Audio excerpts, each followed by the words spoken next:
My name is Gaurav Malik. I'm a lecturer at the University of East London, and I'm here to give you a short talk on careers in computing.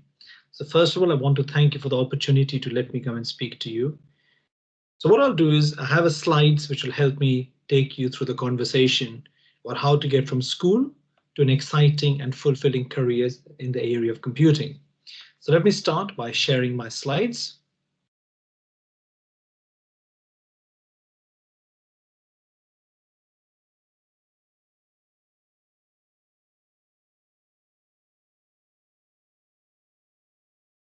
Right, so here we are. So as I said, my name is Gaurav Malik, and I'm a senior lecturer in computer science at the University of East London. So we'll talk a little bit about me and how I got to the job that I'm in. I would like you to consider a career in computing. So obviously it's a career event and you have people talking to you about different careers. And I'd like to say my point about UEL. We'll talk about computing degrees in the job market. Again, it's quite exciting and quite varied. How to choose the degree, the right degree, computing at UEL, and again, additional sources of information. So this is a wonderful Docklands campus, which if you have brothers or sisters or your parents may have studied over here, so this is where they were spending a lot of the time. So few questions over here, which I thought might serve well to start the conversation. So how did I get into my job? Well, funny enough, I was after finishing my degree, I was working in the computing sector for quite a long time. And after that, I decided it's time for me to kind of skill up a bit. So at that time, I decided to go and do a master's at the University of East London. And 18 years later, I'm teaching the next students who are studying for a master's in computer science. And that's how I got into my job. So I started off, as I said, working in the area of computing. And then when I came to reskill myself, I really enjoyed the area. I really enjoyed the place I was studying. And here I am. So, and I think with regards to the second question is what first inspired me to do this work. I think it's worth breaking down my professional career into two different areas. So one is into the area of computing in practice, which is what I was doing, and computing in teaching. So computing in practice is all about the excitement that you have, with regards to what you're able to do.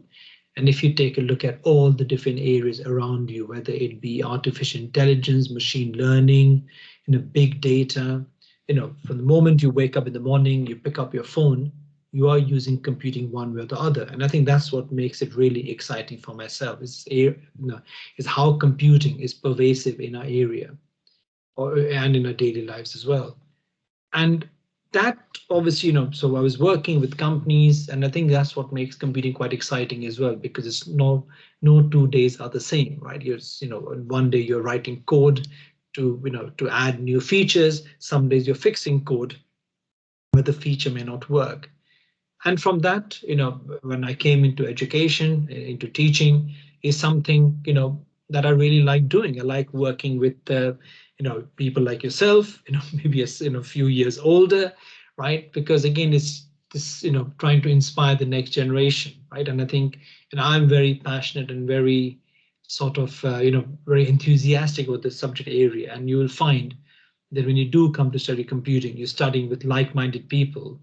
I would say as much as who want to change the world, but I think it's quite a grand phase.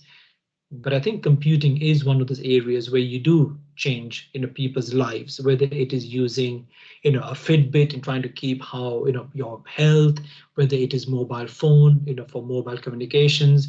So all of these things have a real impact on people's lives. So the question that I get asked quite a lot is what subject did I do at school? And again, so when I was at school, it was many, many years ago, and it wasn't during the age of the dinosaurs, right? I'd be happy to say, but it was a lot, before you were in school. So the subject that I did at school at, the GCSE equivalent is very much to what you are doing now, right? I did my GCSEs, which, passed with grades which didn't make my parents very upset, so that was fine. But one thing that you have at school, and again it depends whether your school has an option or not, is to do extra subjects as well. So what I would say is that try to pick up modern languages if you can. If computer science is in your curriculum, do try and take that. And that then leads on to your subjects that you're going to study at your, in year 12 and year 13.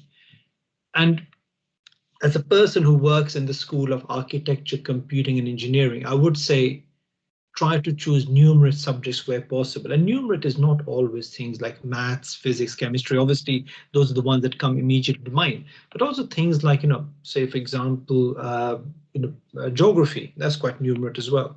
So try to choose numerate subjects when it comes to year 12 and year 13, because what that does do, it opens up options. So at UEL, we have different computing degrees. So some of the degrees require you to have year 13 qualification, whether it be BTech or A levels or ABCEs, in the area of computer science. But however, we do have other computing courses that don't require you to have, a computer science, year 13 subject. Say you did want to say, so you said, Gaurav, I really want to do computer science at university, and I didn't do computer science A levels. What do I do then?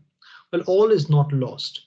So most universities will have foundation years where you're able to do an extra year of study, and you can come on to the first year of the degree by doing the foundation year. So I would say think very carefully about what you want to do in your year 12 and year 13.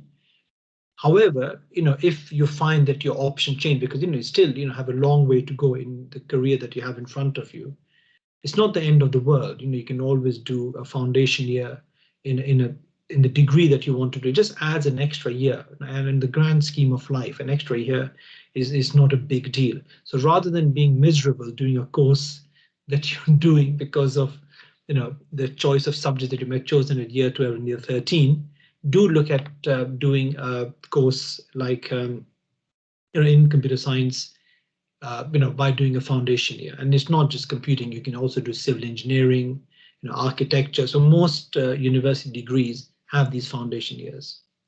So one that I enjoyed the most, so I was one of the first few people to start doing computing at school. So I did enjoy that quite a lot. And that was quite exciting and interesting, because it was the early days of computing. You don't have the same kind of graphical user interface that you have nowadays. You guys have tablets, mobile phones. There's a lot different during my days when I was studying computing. It was, the machines were not as powerful. And I think my machine that I had very initially had something like 8 meg RAM. I think that was a huge achievement.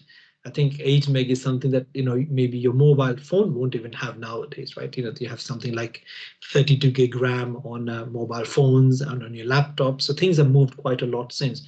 But what hasn't changed is the way in which we use computing. So even in the early days, whether it was using computing for gaming, for entertainment, for watching television, so all of that still remains. So that hasn't changed. Computing is still an exciting area in the kind of impact that it has on your life and for people around you as well. So my day typically is quite different as a lecturer to working, when I was working in industry. So if I, again, as I said, I've talked to you about my careers in two different ways. So when I was working in industry, so some, when we start, we'd look at logs to see, any of the software that we've deployed, if any issues have come up, if there's anything that needs fixing.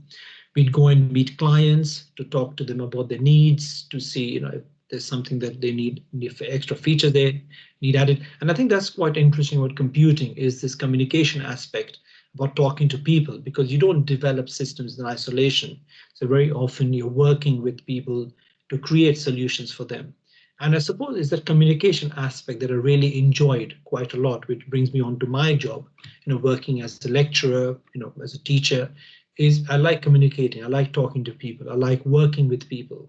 So my normal day as a computer science lecturer would be spent in different tasks. So one of them would be preparing for my lectures, which obviously work in computing is very challenging. So it's not like teaching ancient history where things don't change that much, or actually they do. You might find new sort of outlook for, or you might change your perception of how things were doing. So I don't think any subject is necessarily static. But I think what makes computing a lot more exciting is that it is changing quite a lot. It is changing, not on an hourly basis, but on a daily basis. And you can see the impact that it has. So a few weeks back when there's an outage on Netflix, it impacted a huge number of people. So that again makes it quite interesting. So as I said, preparation for my lectures. So I teach modules in the areas of network security. I teach mobile application development. right? So that is, so I need to be up to date with what's happening in the area to make sure I'm teaching my topic in a relevant manner with the relevant technologies and new developments. Then part of my days spent administering, right? So I look after about 300 odd students, to make sure that any coursework issues that need dealing with, any assessment that needs dealing with, any pastoral support that may be required. I also serve as an external examiner, which is part of an opportunity for me to see how other universities are doing the same subject that I'm doing over here to bring back good ideas. And then obviously there's marking and assessment and all of that. So I will say no 2 days are the same, right? And I suppose that's what makes my job very interesting. So the tasks that I do, as I said, is a mixture of preparation, a mixture of assessment, a mixture of pastoral support, and those again may make it quite different.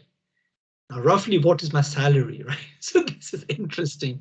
So salary for a university lecturer will vary from about starting from 30K to about 60K, right?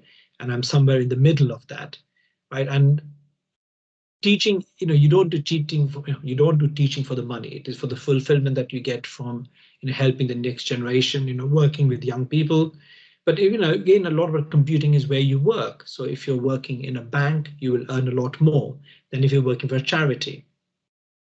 The most challenging part of my job, I suppose, is what I suppose makes my job interesting is also what makes it challenging at the same time, is trying to have all of these different conflicting or things to make sure to manage my time. I would say that's quite challenging because while I have my classes are quite scheduled, there are other things that keep on coming up, which is I need to keep on top of. So that again makes it quite challenging, is to use the right tools to make sure I'm doing my job effectively.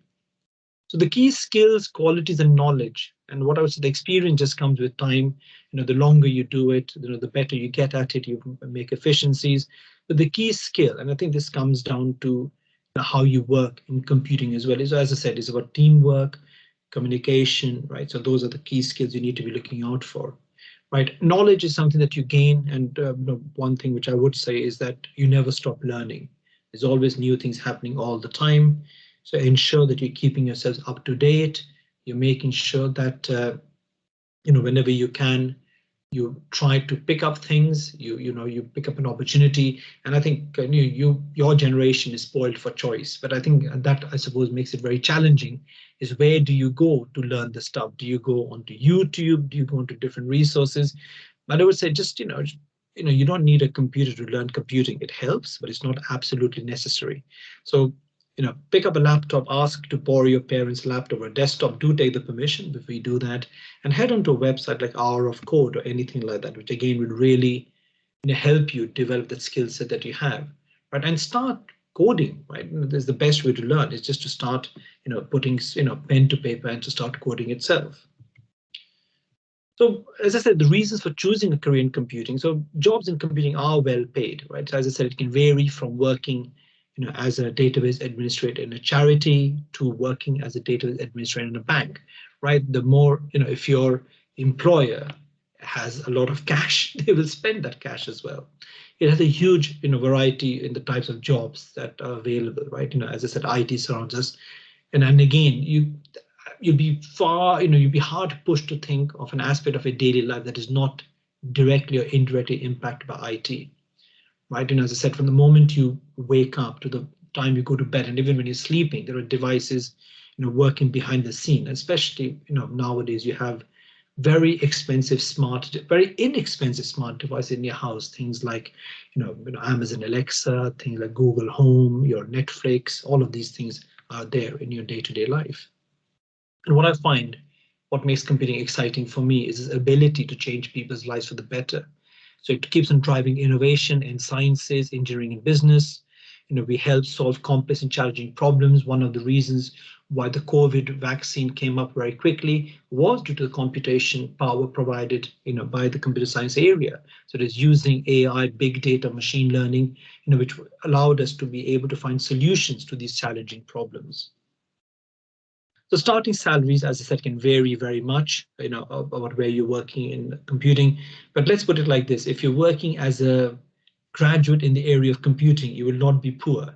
You might not be a multimillionaire, you could be a billionaire if you do start a company like Facebook, but you will not be, so economically, you will be okay. Your average salary will be, quite in the higher tier with what you have.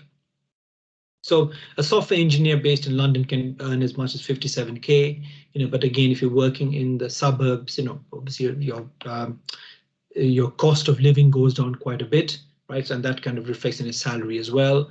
And also it kind of depends on what your skill set is. So if your skill set is something which is hugely in demand, you could be earning twice as much as some, as a skill set that is pretty much the norm. So again, it just depends very much on yourself, whether you have a niche skill, and whether you're willing to travel, and anything else. And as I said before, you in computing you never stop learning, right? So you need to make sure that your skill sets meet the current market demands, which will make you quite employable.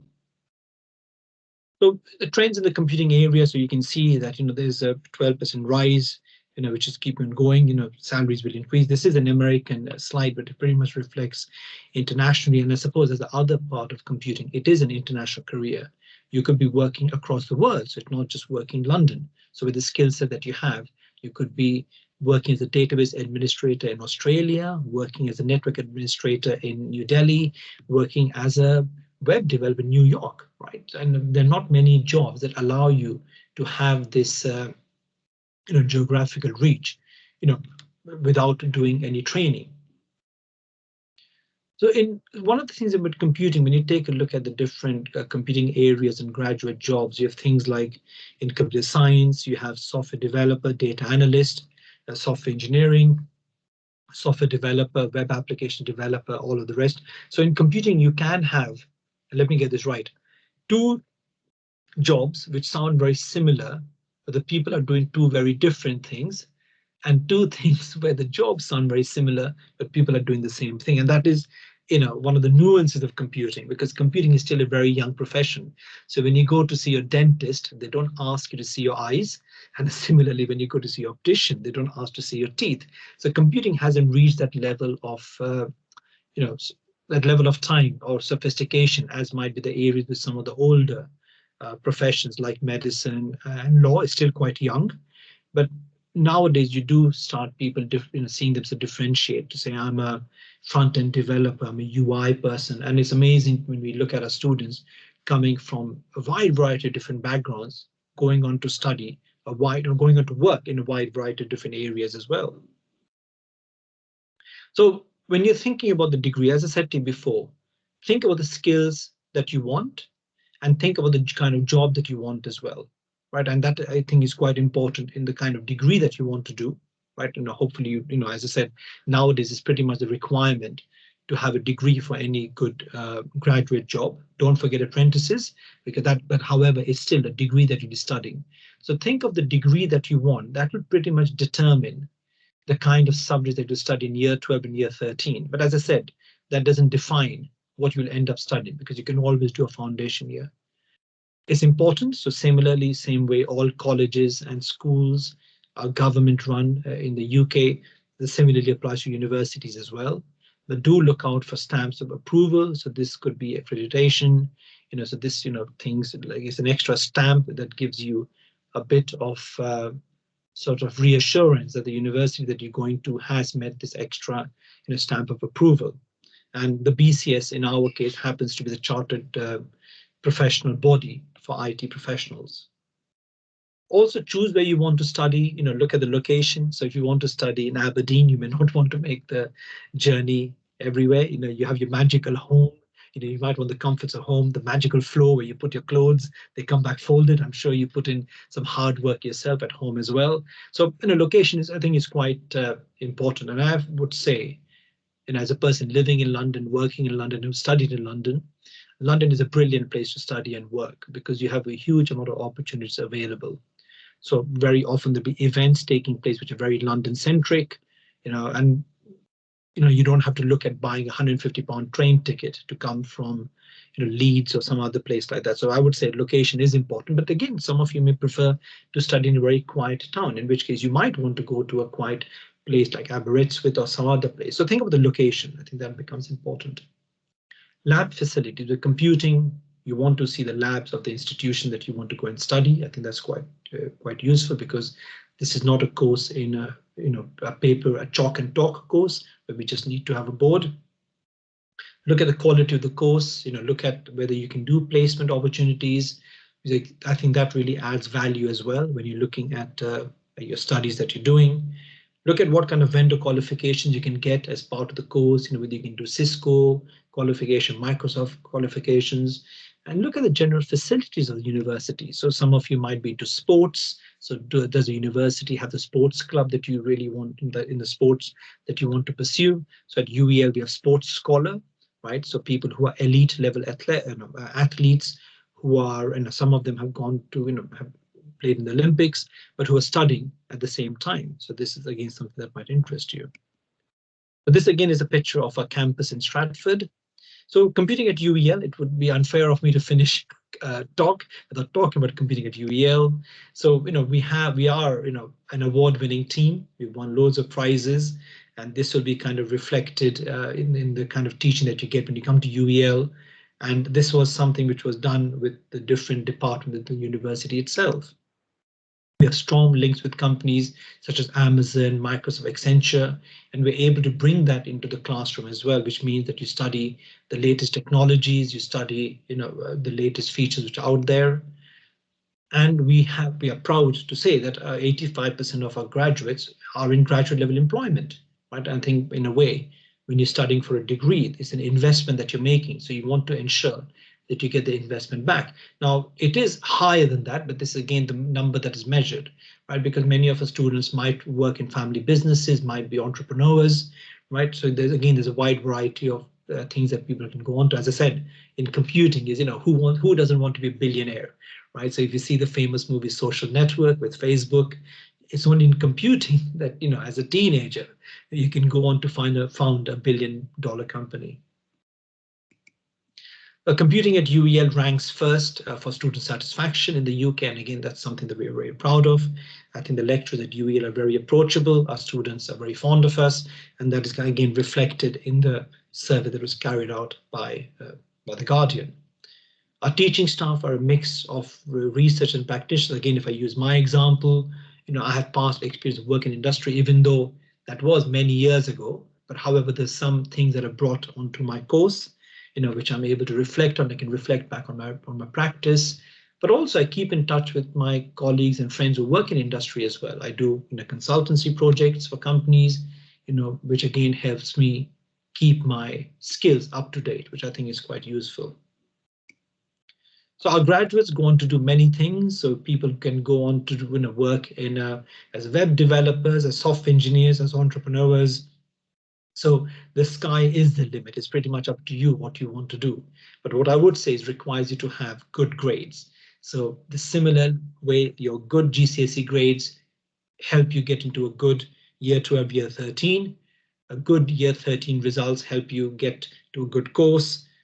The good grades from a good course help you get the career that you want, right? So all of it is driven to the hard work that you put in. So this is some links with some some information, right, about if you're looking for different careers, right? But as I said, there's nothing to stop you from just opening your mobile phone, a tablet, or computing and starting a career in computing. You don't need a computer, right? Many of these websites are, or the coding that you can do are through browsers, so you don't need to install any software. And all I would say, if you like computing, just start it. What are you waiting for? I hope you enjoyed that talk. So as I said, my name was Gaurav Malik, and you do consider a career in computing and IT. It's an exciting career. You will not be disappointed, but more, and also, I do hope to see some of you coming to study computing at UEL.